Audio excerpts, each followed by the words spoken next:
So let's open up the questions for the rest of the crowd in the room. So let's expand the dialogue. Any questions about Helsinki or Singapore about innovation? Startups, SMEs, corporations, universities, innovation in general, how to support it, what's happening, what to touch. Who will open up the bank? Alright, yeah. The paid guy, I asked him to formulate a question. Actually, this is... And please introduce yourself. Yes, I'm Eetu Helminen from the Smart and Clean Foundation, which Iina represented quite earlier. But my question is that cities are good platforms for also trying and testing out new things that might even fail. But the question is, how do you make sure that the ones that are successful are scaled up and become something larger than just a pilot? Okay, who will want to start? I think we have a fair amount of pilots, and sometimes too many pilots are not very good. So what we are doing and how we change it now is that we try to plan forwards. We think of what the deployment looks like. So we think of the initial state is this. We characterize what the initial state is. Then we ask ourselves, what is the next future state going to be, and what, you want it to be a dramatically different future state. So when we talk about how we raise the peaks, that's how we do it. Initial state, characterize it. The future state, characterize it. Understand what the business model is, so that you know it's a sustainable business model. Understand how the commercial deals are going to work, so that who is going to benefit and how they're going to benefit. Because if people don't benefit, they're not going to take part and move to this new state. And sometimes some people would be affected by it, negatively affected. How do you address those who are negatively affected by the new state? And then what sort of regulations are needed if there's to be a change in regulations to get to this new state. So what sort of technology enables us to get there, what sort of business model, what sort of regulations, what sort of new people skills are needed to be there. So we do all those calculations, especially the financial calculations and the benefits, etc., etc. But the one thing we always realize is this: we always overestimate the benefits and underestimate the costs. We always. It's just human nature. So what happens is that now, once we characterize these two states, then what we do is then we run pilots. We run a pilot to go and check our calculations, our assumptions, because some of the things may not be what we think it is, because maybe the commercial model we think sort of works, the industry basically doesn't agree, so you need to make adjustments on some assumptions. And as you run the pilot, then you try to find out what the real benefits are. Usually it is lower than what we anticipated, and the costs are usually higher, because there will be a lot of problem. There's somebody called Mr. Murphy, there's always around making things worse. And so you see whether you can achieve any success. So if it turns out that it's not worth the while, we kill the pilots right there and then. And so we try to fail fast, so to speak. Get the pilots done, if it works good. If it validates our assumptions and everything is sort of in the right way, then we will look at scaling up. Of course, at the same time, you have to convince a whole bunch of various government agencies to come along, because some of them may be changes in regulations. And the only reason why they will change the regulation is because you characterize the new state. You can explain to them what is the benefit. How does it save manpower? How does it save land use? How does it reduce the number of carbon dioxide? How does it help reduce energy usage? If you can't characterize it, then nobody's going to change the regulation. And it should be a dramatic improvement. Then that's how we try to then get to a scalable version. Okay, Iina. Yes, what we are aiming at in Helsinki is a transformation where the city really becomes a platform for new business innovations. And it means that like I said in the beginning, that the city is a big infrastructure, and we basically take care of all services. It means that whether you want to try something in our schools, or whether you want to try something like drive an autonomous vehicle on our streets, or whether it's trying medical research in the city health system, these are things that we are really trying to open up for innovative companies and also researchers. And actually, when the company has this possibility of trying in a real life situation, they get this valuable information and valuable material for their own development, and in a way that is also like the easiest way to scale up. If the business actually feels that this is working, then they usually do the scaling up themselves. I do feel the same way that a lot of pilots are difficult because they are all usually done in too small a scale. So it's very hard to say that if you're only testing with a little bit of people or in a tiny one street or something like that, how do you really know whether this works in a scaled up version? So that's why we're trying to open up the city for bigger pilots so that it's actually easier to see that whether this is working or not. Thank you. All right. I was just going to turn the discussion, but let's go to your direction. Sorry about that. As a Singaporean who used to live in Helsinki, this is a very interesting conversation. Please introduce yourself. My name is Ashwin. I used to work for Nokia in Helsinki. I work for Philips in healthcare now. This is very interesting what you talked about in terms of pilots and how you open up data. One of the challenges that we see, and we've heard this from, I run a corporate VC, and we see this from startups, is really about monetization, especially when they're dealing with the public sector. So I just wanted to get your sense in terms of, when you talk about healthcare and different business models, are you doing anything different in terms of allowing startups into public healthcare and allowing them to scale up and monetize faster? All right. Who wants to start? Okay, Iina wants to start. Well, we just started a program, I think it was launched last week or the week before, which is actually now allowing for testing in the healthcare system, the city healthcare system. So any researchers or medical startups can apply for a possibility to test in the city system, which is covering the whole population of the city. And they can get appointed, they can have a doctor appointed to them who will then do this research that they want to be done with his patients. And so that they're making this, so it took a while to get this running because that you need a lot of licenses and a lot of permits and regulation changes and so on. But now it's up and running, and we are really hoping that this will change really the way that things can be tested. All right, some Singapore examples. For Singapore, I think what we look at is, there are of course many things one could do. What we try to look at is what is the national benefit for us to get involved. So there should be some national benefits that gives us a reason why we want to get involved. I mean, as a company you just want to improve its productivity, you say carry on, right? Well, you got to see your company carry on, improve your productivity. But if something that we want to achieve from a national point of view, then we get involved. So just to give an example, there are areas in which we could position as a national benefit. So let me just use an example of maybe telemedicine. A lot of people go to the government and say that can you sponsor my wearable and blah blah blah, but then it doesn't quite bring in the ears of the government why they should do that, because it's a free market, you could produce your wearable, why do you pay for it? But if it's positioned differently, it's positioned as how do I increase the capacity of my existing hospital? That's a different proposition.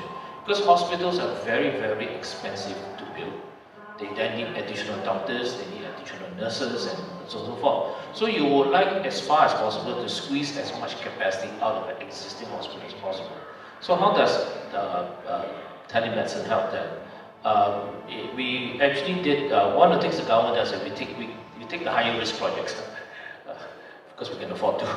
So what we do is in the telemedicine project, we work with one of the hospitals and we basically said, okay, these are with about 900 cardiac chronic ill patients.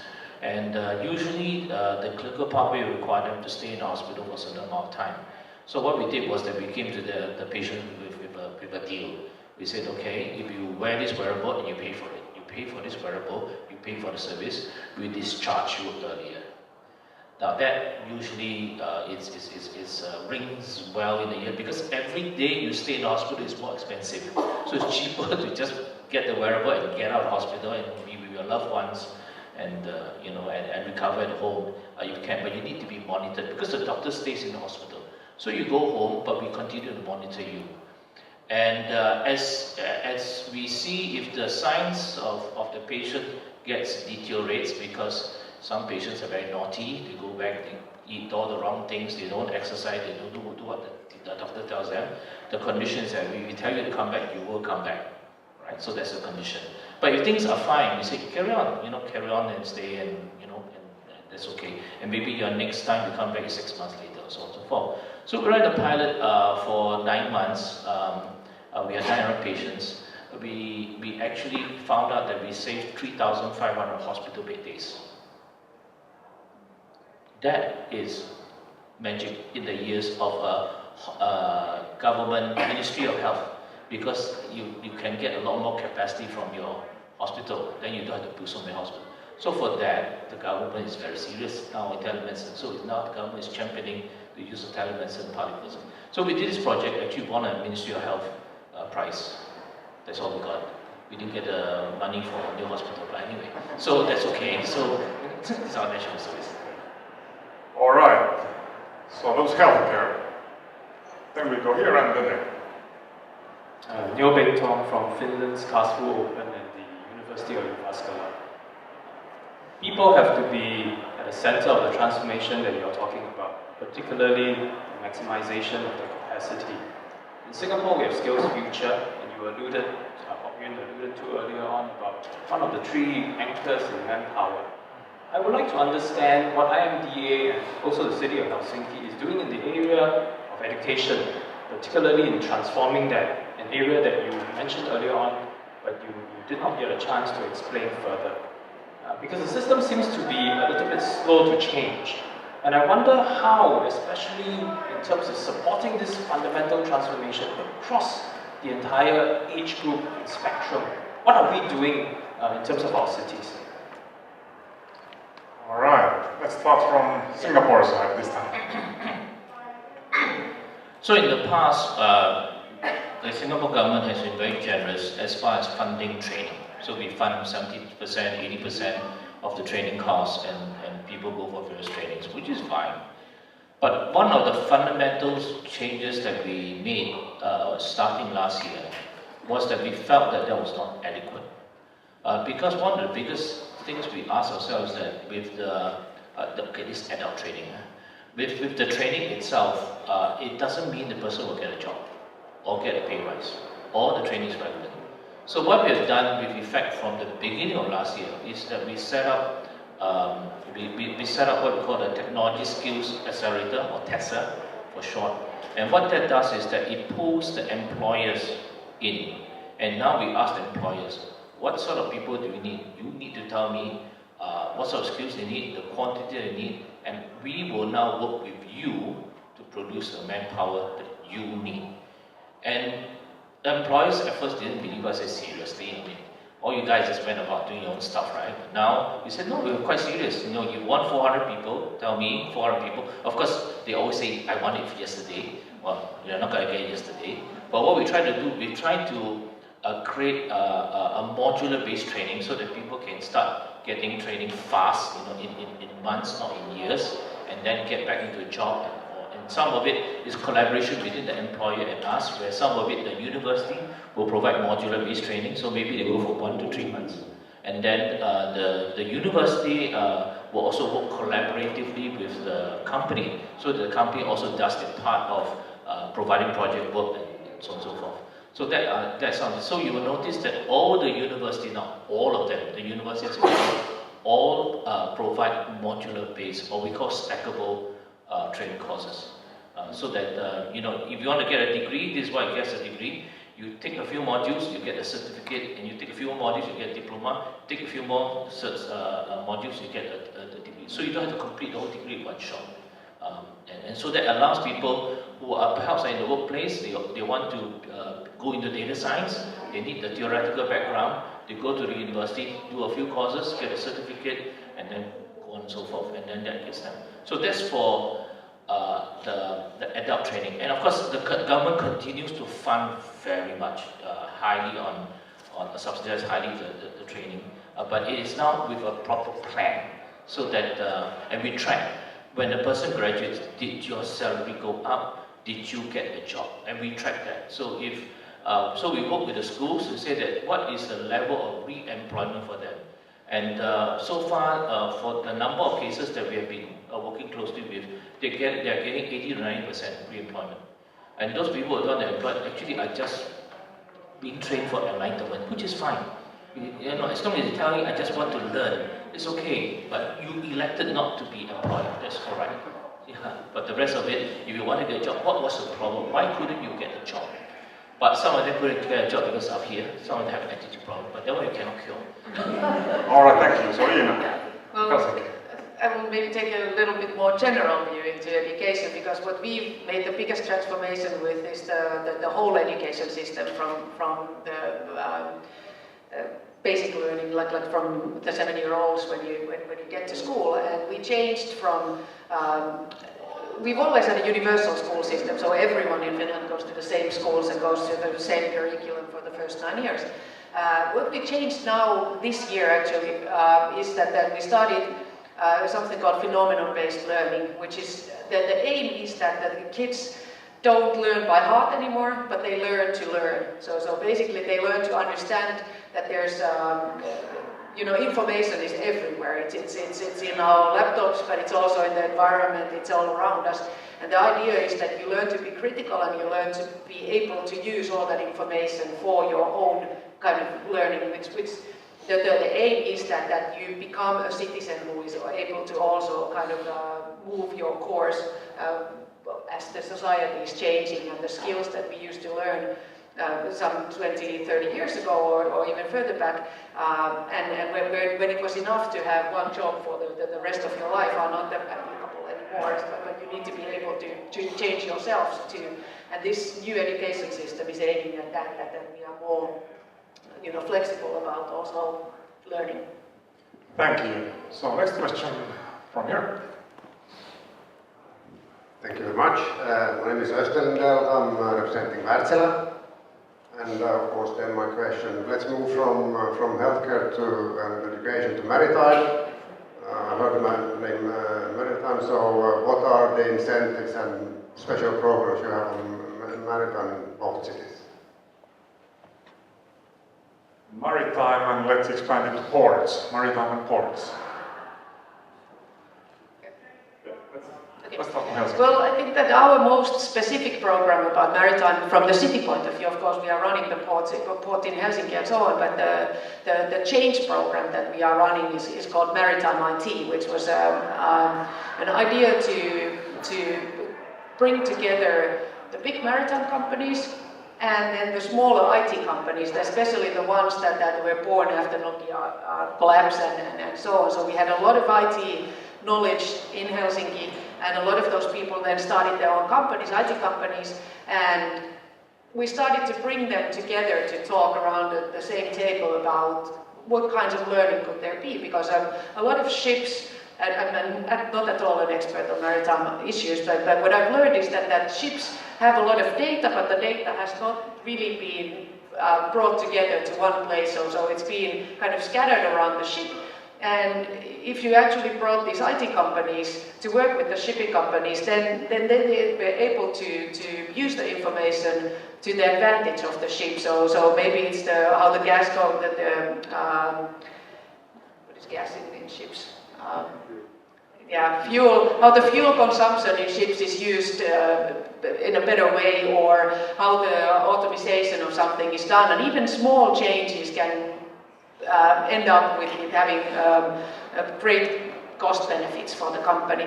And so this has been a very successful project, and we brought big companies like Wärtsilä together in this thing, and it's kind of a global accelerator program right now as well, and it will also be showcased here in Singapore in September. All right. Singapore, you. The innovation on our ports area comes under the Maritime Port Authority, MP, in Singapore. Unfortunately, I do not know quite their scheme, but I think their schemes are quite similar, so we fund projects and things like that. So what are some things that we have done?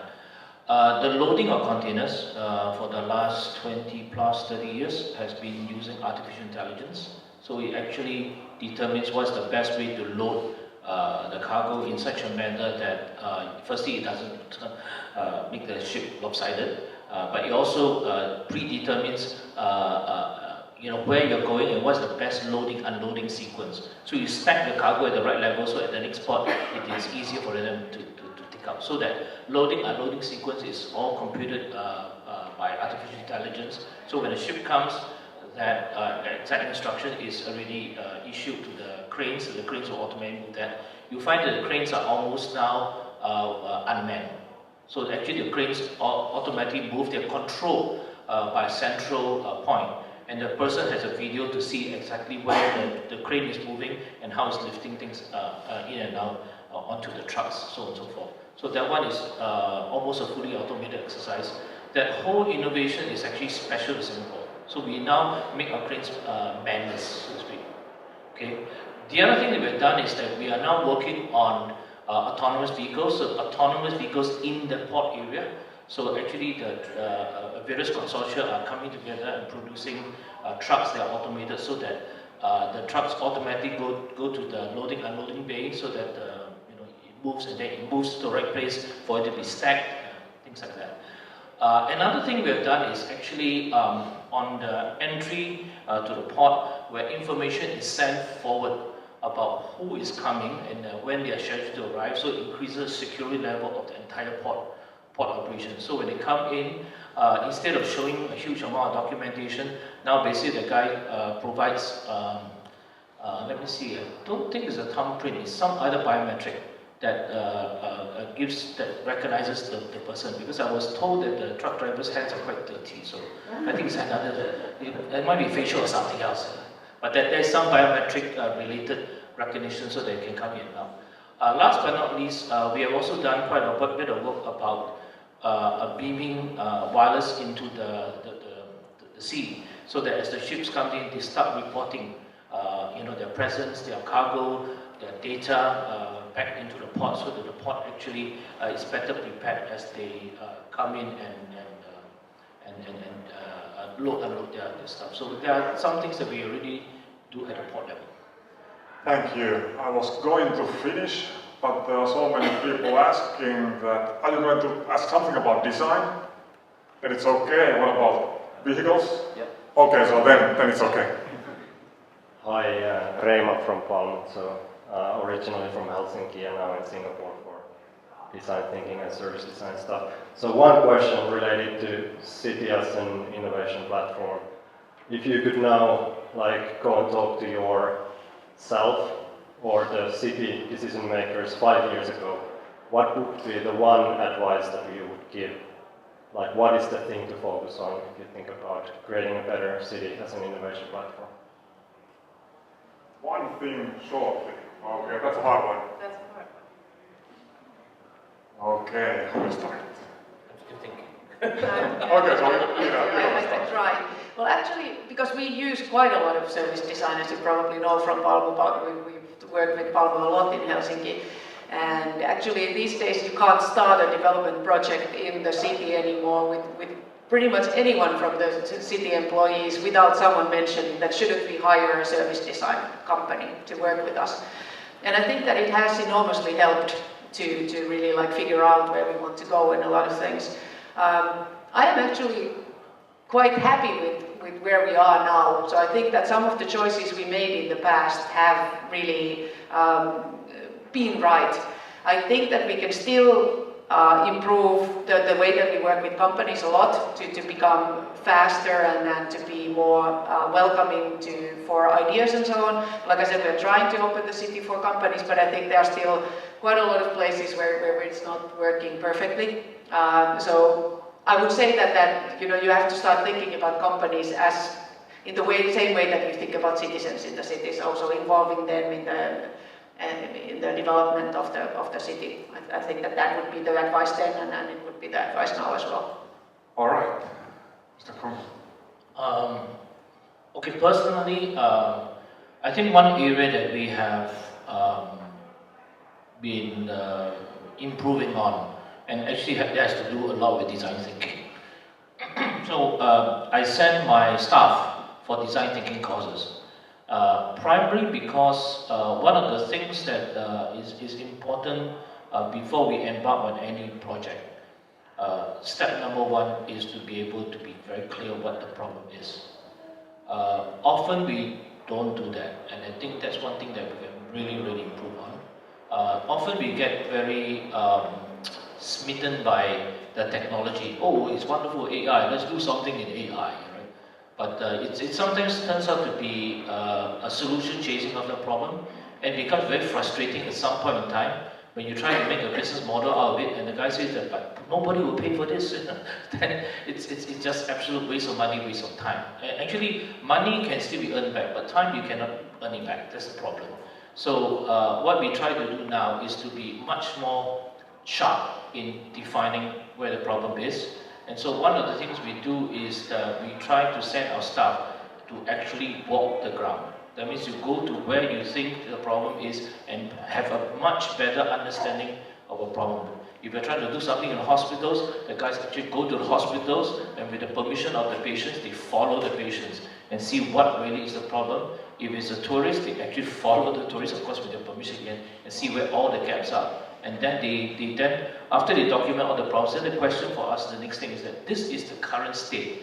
What should the future state be like? And why is the future state so much better? Thank you. Now the last question. Thank you very much.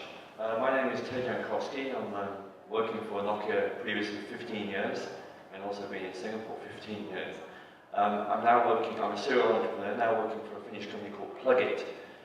We're a leader in electric vehicle mobility in Finland, and now we're embarking on coming to Singapore and Asia in general. We are talking to LTA to do sustainable mobility, so that means solar panels, charging for public buses. Also doing induction charging, wireless charging of vehicles as well.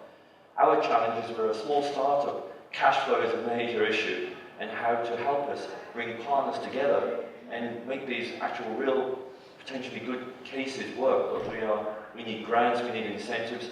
So how do both governments help with these small startups like us with cash flow issues? Thank you. So let's start with Singapore side, because his task is to develop this here. We take turns. One of the things we do, as I mentioned, is to better articulate the problem. So there's one project we are doing for IMDA, and the rest of government, like as you say, LTA has other projects that it does. But for IMDA, which I can speak on, is that we are working on autonomous vehicles on the island of Sentosa. And to take a very trivial example, maybe it's with a bit of self-vested interest, we have this thing called the Sentosa golf club. I play golf, that's why it's self-vested. And because I personally experienced it, so I know what the problem is. There's a Sentosa golf club is a wonderful golf club. The only problem is that the car park is actually far away from where the entrance is. So during tournaments where there are a lot of cars that goes there, so what happens is you drop the bag and then you drive to the car park, and then they have this buggy that brings you back to the entrance. But at the end of the day, you have to reverse the task because you have your golf bag, you have to wait for the little buggy to bring your golf bag and you back to the car park. So I just had a very trivial example. I said, why don't we just fix this thing? And now we have autonomous vehicles that pick us from the car park to that thing, because it's a fixed route and there's a special path for it, so it's very safe. We actually work with startups, we work with the universities, we work with corporate labs, everybody. We ask them, this is the problem, who can come with the best solution? So they show us the solution, and together with the Sentosa Golf Club, they evaluated what's the best solution, and it's now being deployed. And as we are deploying, there are these expensive houses called Sentosa Cove, where people pay a lot of money. And for some strange reason, when you have a lot of money, you don't like to walk. So now they say, oh, you have done this for Sentosa Golf Club. Can we also have this to take us from our car park to our apartment? Sure, you want to pay for it? Go ahead, knock yourself dead, right? So that's another business opportunity that sort of come on. So by doing things like that and solving real problems, there is likely to be a business model which then becomes deployable, and that's why I think if you are looking for funding, if you can explain the potential revenue model, that's something. But the other thing that government does is we have been very generous as far as supporting startups with grants, etc. Okay, thank you. How many plays golf? Who plays golf? Please raise your hand. Okay, so this is not the main audience for that. So. I'm sorry that okay, you're Iina. Okay, Iina. Yeah, I think that it's pretty much the same kind of thinking that we try to offer these places where you can try things out. So we happen to have one of the rarities in our legal systems that in Finland you can actually drive autonomous vehicles with traffic, so on any streets. And so what we are working on is to actually have that possibility. And of course, most of the autonomous vehicles that we want to have are also electric vehicles. So we are looking for like a larger scale testing of autonomous electric vehicles in Helsinki. And I think that that's one of the possibilities, because we're hoping that this kind of like trendy thing will also help with the electric vehicles, which is not very much growing in Helsinki, or hasn't so far. But if you get the infrastructure in place, then of course it's easier for people to get interested in the cars and so on. So the cash flow problem is not something that we can solve as a city, but by allowing this kind of testing things and making media about it and so on, I think that is our way of trying to help.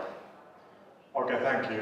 And thank you for really good questions. There are still some more, but we have to cut it at this point. All the questions were actually topics for separate workshops in September when Singapore Innovation Week of September will happen. Workshops that City of Helsinki and Embassy of Finland and other Finnish organizations together with local partners will organize. Slush Singapore will be the main event for startups and entrepreneurship and innovation. Then there will be smart cities, smart traffic, health tech, edtech, and so on. So if you haven't signed up for this event based on our invitation, we don't have your contact information. So if you are interested in future opportunities and events, please make sure that you switch business card with me or our ambassador or Iina from City of Helsinki or Eetu from Smart and Clean Foundation of Finland, because we are coordinating the invitation lists. So please make sure that in the next half an hour, outside of the doors, on the left, behind the glass doors, there are drinks, half an hour networking, more discussions. Ask your questions there, directly from the person you wanted to ask them from, and hope to see you in the future in collaborative events and activities. And really big thank you for our dialogue speakers.